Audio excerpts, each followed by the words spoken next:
దేవుని ఘనమైన నామమునకు స్తోత్రములు. ఈ వాగ్దానం వింటున్న మీకందరికీ మన ప్రభువును ప్రియ రక్షకుడైన యేసుక్రీస్తు నామములో శుభములు, మా హృదయపూర్వకమైన వందనములు తెలియచేస్తున్నాం.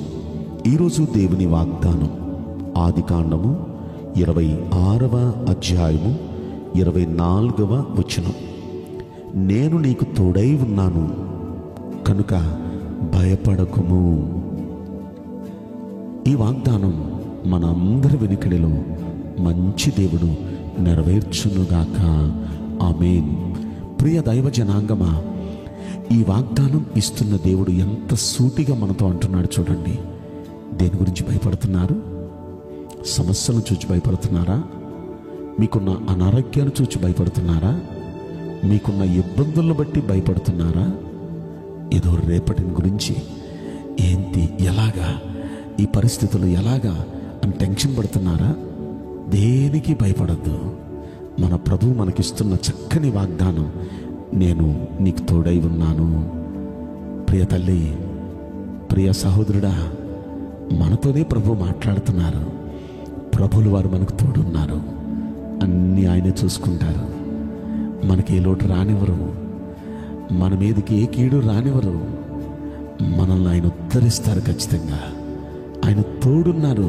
భయపడొద్దమ్మా, భయపడొద్దు నాన్న, భయపడొద్దయ్యా, ఆయన తోడున్నారు. ఈ వాగ్దానం ఎవరితో ప్రభు చెప్తున్నారో చెప్పనా? భయంకరమైన కరువులో, భవిష్యత్తును గురించిన టెన్షన్తో ఇస్సాకు అనే భక్తుడు గెరారు అనే ప్రదేశంలో ఉన్నాడు. చాలా టెన్షన్గా ఉన్నాడు, చాలా భయంతో ఉన్నాడు. అతడు అలా భయంతో ఉండటానికి గల కారణం, అబ్రహాము దినాల్లో, తన తండ్రి దినాలలో ఉన్న కరువు కాక ఇది మరొక భయంకరమైన కరువు ఆ దేశంలో ఉంది. ఏం చేయాలో దిక్కుతోచని పరిస్థితి. అక్కడ మనుషులు కూడా తనకంతా వ్యతిరేకమే.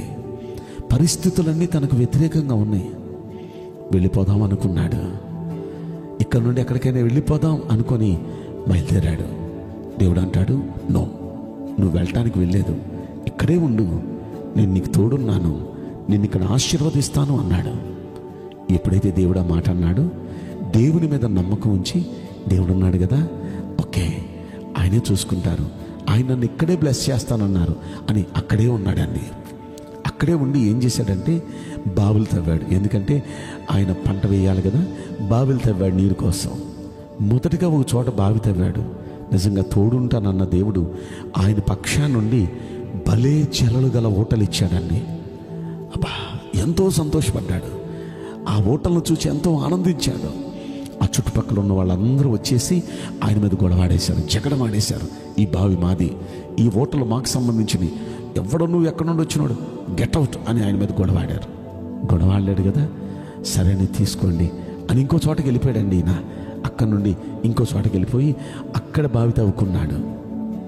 అక్కడ కూడా దేవుడు ఈయన పక్షానుండి, నేను ఉంటానన్నాడుగా దేవుడు, దేవుడు ఈయన పక్షానుండి నిజంగా అక్కడ కూడా భలే జలొచ్చింది. జలొస్తే ఆ ఊరోళ్ళు వచ్చి మళ్ళీ అక్కడ కూడా ఆయన మీద జగడం ఆడారు, భయంకరంగా గొడవాడేశారు. సరే బాబు తీసుకోండి అని చెప్పి అక్కడి నుండి మరో చోటకి వెళ్ళారు. జనం అనుకుంటున్నారు, ఇంతకుముందు 2 చోట్ల భలే జల్లొచ్చినాయి, ఇప్పుడు కూడా వచ్చేస్తా అనుకుంటున్నాడు పిచ్చోడు అనుకుంటా ఉన్నారు. లేదు లేదు, ఈసారి కూడా బావి తవ్వాడు, మరలా అంతకంటే మంచి జలొచ్చింది. ఇప్పుడు జనాల్లో ఒక ప్రశ్న వచ్చింది. ఇప్పుడు ప్రశ్న వచ్చి వీళ్ళు ఏం చేస్తారో వీళ్ళు ఆలోచిస్తూ ఉన్నారు. ఇప్పుడు ఇక్కడ కూడా గొడవకు వస్తారేమని భయపడుతున్నాడు ఈయన. భయపడుతున్న సమయంలో దేవుడు అంటే, భయపడద్దు, నేను నీతో కూడా ఉన్నాను. ఇప్పుడు జనాల్లో ఒక విధమైన భయం కలిగేటట్టు చేశాడు దేవుడు.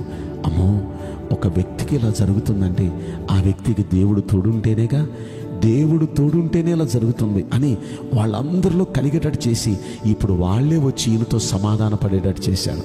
వాళ్ళందరూ వచ్చి ఈయనతో సమాధాన పడుతున్నారు. అయ్యా, ఖచ్చితంగా దేవుడు నీకు తోడై ఉండడం మేము చూచాం, నీతో మేము గొడవ పెట్టుకోమయ్యా, క్షమించయ్యా, నువ్వు కూడా మా మీద బాధ పెట్టుకోవద్దయ్యా, అయ్యా మనం సమాధానంగా ఉన్నాం అంటూ ఆయనతో సమాధాన పడ్డారండి.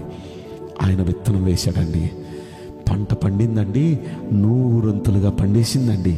ఆయనకి ఎంత పండాలని ఎక్స్పెక్ట్ చేశాడు అంతకన్నా బాగా పండేసింది. ఎందుకంటే దేవుడు ఆయనకి తోడున్నాడు.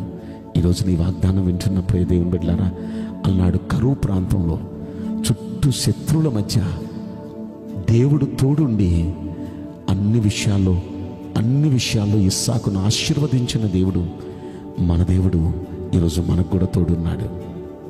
మనతో కూడా అంటున్నాడు ఈ మాట, నేను నీకు తోడున్నాను బిడ్డ, భయపడొద్దు, అన్నీ నేనే చూసుకుంటాను, నీ శత్రువుల్ని నీకు మిత్రులుగా చేస్తాను, కరువు అనేది రానియకుండా నిన్ను పోషిస్తాను అంటున్నాడు.